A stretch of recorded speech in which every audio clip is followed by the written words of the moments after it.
الحمد لله رب العالمين والعاقبة للمتقين ولا عدوان إلا على الظالمين والصلاة والسلام على أشرف الأنبياء والمرسلين نبينا وحبيبنا محمد وعلى آله وصحبه أجمعين. أما بعد، السلام عليكم ورحمة الله وبركاته.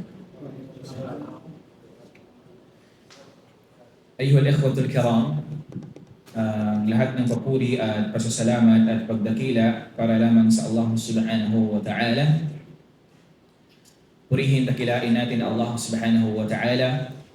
O bil munasaba, ayyuhal ikhwatul kiram, mga kapatid sa pananampalatayang Islam, nararapat sa isang mananampalataya na malaman niya kung ano ba yung maqasid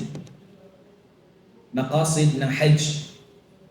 Ano ba yung pinaka layunin ng Allah subhanahu wa ta'ala, kung bakit niya sa atin ipinagputos, lalo na sa mga may kakayahan, yung pagsasagawa at pagsakatuparan ng isa sa mga haligi ng relihiyong Islam.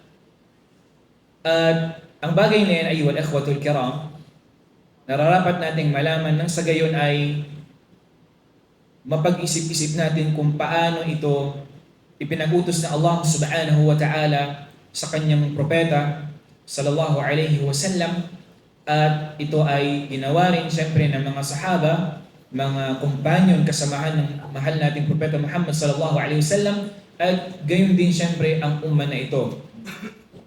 Okay? Una-una, mga kapatid sa pananampalatayang Islam, ang isa sa mga layunin ng Allah subhanahu wa ta'ala sa pagsasagawa ng Hajj, ito yung tahqiqut tawhid wal ikhlas lillah. Unang-una, ito yung pagsakatuparan mo sa kaisahan ng Allah subhanahu wa ta'ala wal ikhlasu lillah. Ito yung unang-una layunin kung bakit ipinag-utos ng Allah subhanahu wa ta'ala sa mga kamusliman ang pagsasagawa ng Hajj. Ito ay para isakatuparan kung ano ang kaisahan ng Allah subhanahu wa ta'ala at pagiging ikhlas, pagiging dalisay sa Kanya. Kung kaya isa sa mga mashru' na ginagawa ng mga nag-hajj, ito yung tinatawag na talbiyah. Okay? Narinig natin, ito yung tinatawag na talbiyah. So ano ba yung ibig sabihin nun? Sino nga nakakaalam sa inyo ng talbiyah? Labbaik Allahumma labbaik, labbaik la sharika laka labbaik, innal hamda wan ni'mata laka wal mulk la sharika lak. Ito ay wal ikhwah, ito ay pagtugon ng isang alipin sa panawagan sa kanya ng Allah subhanahu wa ta'ala, invitation sa kanya ng Allah subhanahu wa ta'ala. Labbaik Allahumma labbaik. O Allah, narito ako. Okay? Bilang tugon sa iyong panawagan sa akin. Labbaik Allahumma labbaik, labbaik la sharika lak. Okay? So ito ay wal ikhwatul kiram, dito mapapansin natin dito sa talbiyan na ito ay tumutukoy ito sa kaisahan ng Allah subhanahu wa ta'ala at pagtakwil ng isang alipin mula sa pagtatambal sa Allah subhanahu wa ta'ala. Okay? So itong talbiyan na ito ay i'lan. Ibig sabihin ito ay panawagan sa kaisahan ng Allah subhanahu wa ta'ala at pag-iwan natin sa pagtatambal sa Allah subhanahu wa ta'ala. Dahil alam natin sa pagsasagawa ng Hajj, ito ay dakilang pagsamba sa Allah subhanahu wa ta'ala. At ito ang pagsasagawa mo ng mga manasik. Ibig sabihin ninyo, mga dapat gawin ng isang nag-Hajj, ito ay patunay na pagpapatutuo mo, pagsasakatuparan mo sa kaisahan ng Allah subhanahu wa ta'ala na siya lamang yung dapat pag-alayan ng mga bagay naman. Diba sinabi ng Allah subhanahu wa ta'ala sa surat Al-A'raf, hindi ako mali, yung aya na iyon, inna salata inna salata wa nusuki wa mahyaya lillahi rabbil alamin. Check natin aya. wa nusuki. Kaya sinabi ng Allah subhanahu wa ta'ala, "Qul inna salati wa nusuki wa mahyaya wa mamati lillahi rabbil alamin." Okay? Sabihin mo, O Muhammad, "Qul inna salati," ang aking pagdarasal, ang aking ritual na pag-aalay. Okay? Yung ritual na pag-aalay, ito yung mga gawaing pagsamba sa Allah, at kabilang dito yung pagkakatay. Okay? Wa mahyaya wa mamati, at ang aking buhay at ang aking kamatayan para lamang sa Allah subhanahu wa ta'ala. At ganun ang isang mananampalataya. Okay? Ang kanyang pagsasagawa ng ibada, ang kanyang sala at nusuk, ito yung pagkatay niya, pag-alay niya, okay? At ang kanyang buhay at ang kanyang kamatayan, ito ay para lang sa Allah subhanahu wa ta'ala na tagapaglikha. Tayyib? At ang Nabi sallallahu alaihi wasallam sa araw o kaya sa month ng Hajj ay ang Rasul sallallahu alaihi wasallam ay pinaiigting niya. Nagsusumikap siya ng gusto sa pagtatama at pagtuturo ng tunay na katuruan, lalong higit sa tinatawag na akida, yung tamang paniniwala. Okay? At ang Nabi sallallahu alaihi wasallam ay ipinag-utos niya sa mga tao na sila ay kung gagawa sila ng ibada sa Allah subhanahu wa ta'ala, kailangan nilang maging dalisay sa kanilang mga gawain. Okay? Lalong-lalo na siyempre sa kanilang mga ibada.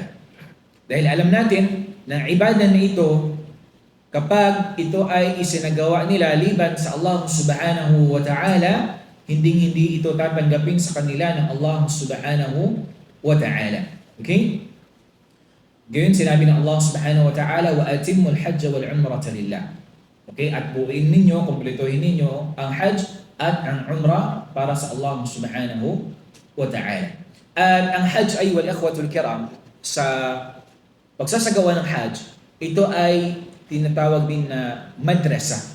Isa ring paaralan na kung saan nabibuild dito yung iman at yung lubusang pagkilala ng isang alipin sa Allah subhanahu wa ta'ala.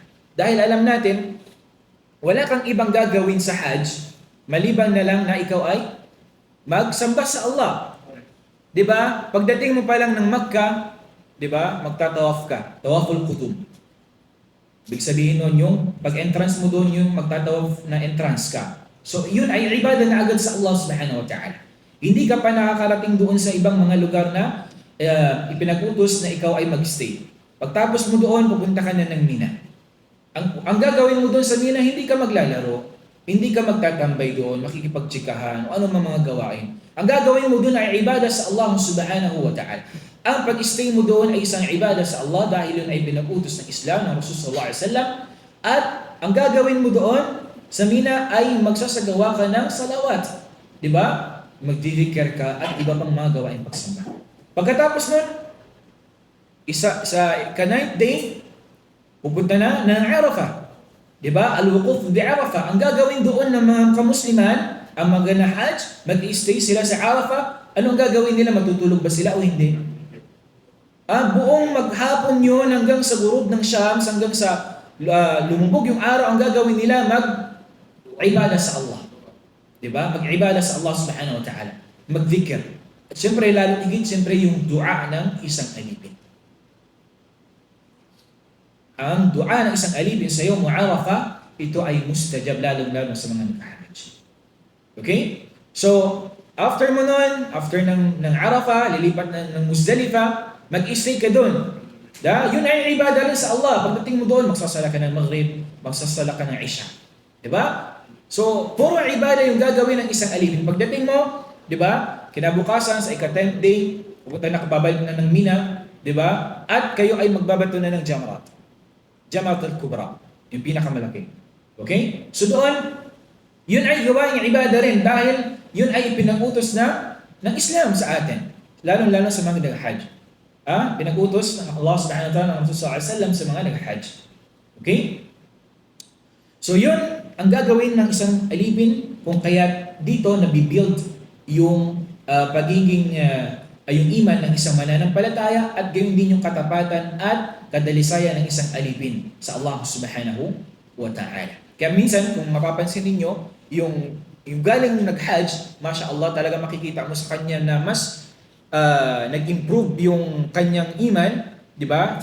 Sa palatandaan na nandoon yung pagiging pagdating sa sala, talagang ano siya, 'di ba? Tinatayo niya sa time, aware siya kung anong oras na ganito, yung day ganito, 'di ba? So, nasana yung sarili niya sa paggawa ng ibadah sa Allah Subhanahu wa Ta'ala. Kung kahit after Hajj, nandoon pa rin sa kanya yung pagsasagawa ng mga pinag-utos ng Allah.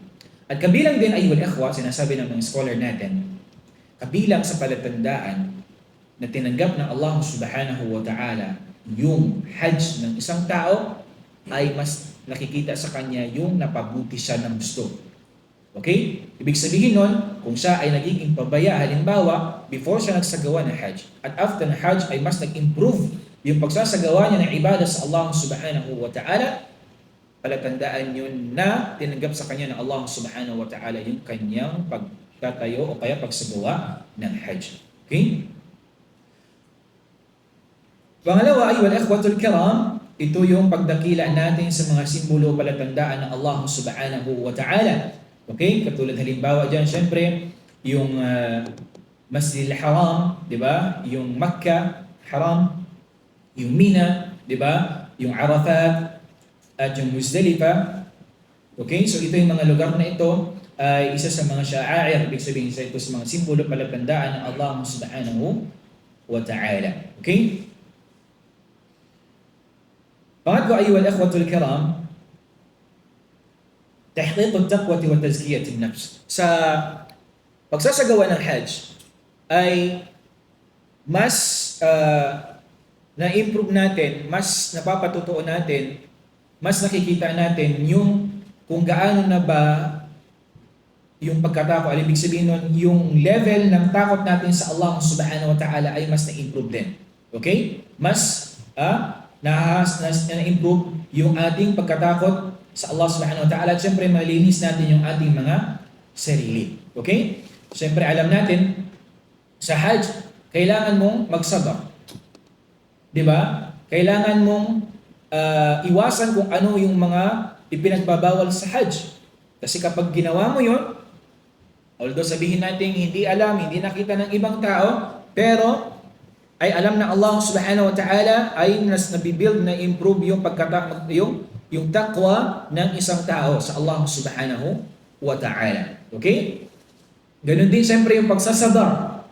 'Di ba? Alam natin sa pagsasagawa ng Hajj hindi madali. 'Di ba? Napakainit. Yung sobrang dami ng tao, crowded. Maaring sa tent ninyo, sira yung aircon, 'di ba? O kaya magkakatabi kayo, yung wala na halos space, di ba? Ganon, iba't iba yung samut-saring mga suliranin, di ba? Problema, halimbawa, yung paglakad nyo halimbawa, papunta ng bus, di ba? Halimbawa, malayo yung parking, maglalakad ka talaga. Di ba? Hindi ka magpapalit ng ihram mo, di ba? Kung wala kang extra halimbawa, mahirap. Sa CR, dahil sa sobrang daming halimbawa, magsasabar ka. Di ba? So dito, subhanallah al-azim, ay mas napapatutuo natin at natahqiq natin yung pagkatakot natin sa Allah at yung pagsasabak. Dito makikita talaga kung saang level na umabot yung pagtitimpi at pagsasabak ng isang alipin sa mga gawaing ipinag-utos ng Allah Subhanahu wa Ta'ala. Kung sino man ang nagsabar, sa Allah Ta'ala siya ay kabilang sa mga taong nagwagi. Di ba? Sino man ang hindi nagsabar at nagpadala siya sa emotion niya, halimbawa, di ba alam natin, sa Hajj minsan, parang nangyayari kasi minsan, irritable ka minsan, madali ka magalit. Di ba? Dahil nga, yun nga, stress ka, halimbawa, pagod ka. So, kailangan sa isang nag-Hajj ay nandoon pa rin yung pagpigil niya sa kanyang sarili, pagtitiis niya sa mga kwan. Dahil lagi niya lang tandaan na yung mga ginagawa niya, hindi ito gawaing walang kapalit na gantimpala sa Allah. Di ba? Bagkus kaya nga itong pagsasagawa ng Hajj, isa ito sa uri ng tinatawag na jihad. Hindi lang yung jihad, yung pakikibaka, pakikipaglaban mo di ba, para ipagtanggol ang Islam. Bagkus ay isa sa mga jihad yung pagsagawa mo sa mga ipinag-utos ng Allah. At kabilang ito sa malaking jihad na dapat sa isang mananampalataya ay kanya itong pagtiisan. Okay? So, kabilang din doon ay yung ikhwa, syempre, yung tadhakkur al-akhirah wa yawm al-hashr. Okay? So, isa sa mga makasid niya, sa mga layunin kung bakit ipinag-utos na Allah subhanahu wa ta'ala ay yung maalala natin yung kabilang buhay. Okay? Dahil dito sa pagsasagawa ng Hajj, makikita natin sobrang dami ng mga tao, di ba? At tandaan mo na yung dami na ito, mas marami pa yan pagdating sa araw ng paghuhukom.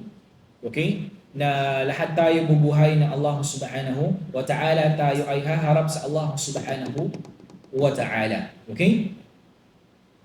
Gayon din ayul ikhwa, isa sa mga makasid, isa sa mga layunin kung bakit ipinag-utos ng Allah subhanahu wa ta'ala yung pag-hajj ay maipakita, okay, ng mga kamusliman yung wahda, ibig sabihin nun yung unity na mayroon sila, di ba? Kung mapapansin nyo ayul ikhwa, maaring iba na mga non-Muslim napapansin din nila kung paano yung pagkakaisa ng mga kamusliman lalong-lalo na sa pagsasagawa ng mga ibada. Sa pag-umrah, di ba, makikita nila na halos hindi mawalan ng tao sa pag nagtatawaf, di ba? Makikita nila yung mga kamusliman every time na darating yung oras ng pagsasala, pagdarasal, ay alert sila, di ba? Kahit na saan man sila, wala man sila doon sa masjid rimbawa, sa ibang lugar man sila at walang mga masjid doon, ay hindi pa rin nila nakakalimutan itayo kung ano yung ipinag-utos sa kanila ng Allah subhanahu wa ta'ala.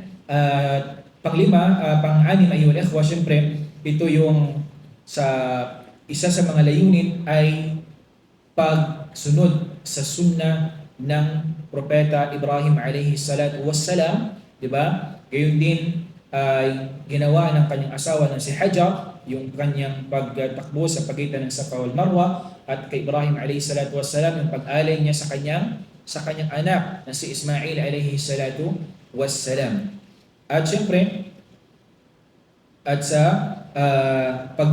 pagtayo ng Kaaba na Ibrahim alayhi salatu wassalam at ni Ismail alayhi salatu wassalam. Okay? Isa itong pagsunod sa sunnah ng Propeta Ibrahim alayhi salatu wassalam. Kung kaya't mga kapatid pananampalatayang Islam, dapat nating tandaan ang mga bagay na ito nang sa gayon kung yung mga brother na hindi pa nila na isagawa yung Hajj, nang sa gayon ay nandoon sa kanila yung kaalaman, okay? At alam nila kung ano yung pinaka-reason. Kasi kapag alam mo yung pinaka-reason kung bakit sa'yo inobliga ng Allah, bakit sa'yo pinag-utos ng Allah subhanahu wa ta'ala, mas gaganahan ka at mas kumbaga inspired ka sa pagsasagawa ng ibada sa Allah subhanahu wa ta'ala. Dahil alam mo, sa pagsasagawa mong iyon, mayroong gantimpala na ibibigay sa iyo ang Allah subhanahu wa ta'ala doon sa araw ng paghuhukom. Wallahu a'lam. Sallallahu ala nabiyyina Muhammad wa ala alihi wa sahbihi ajma'in.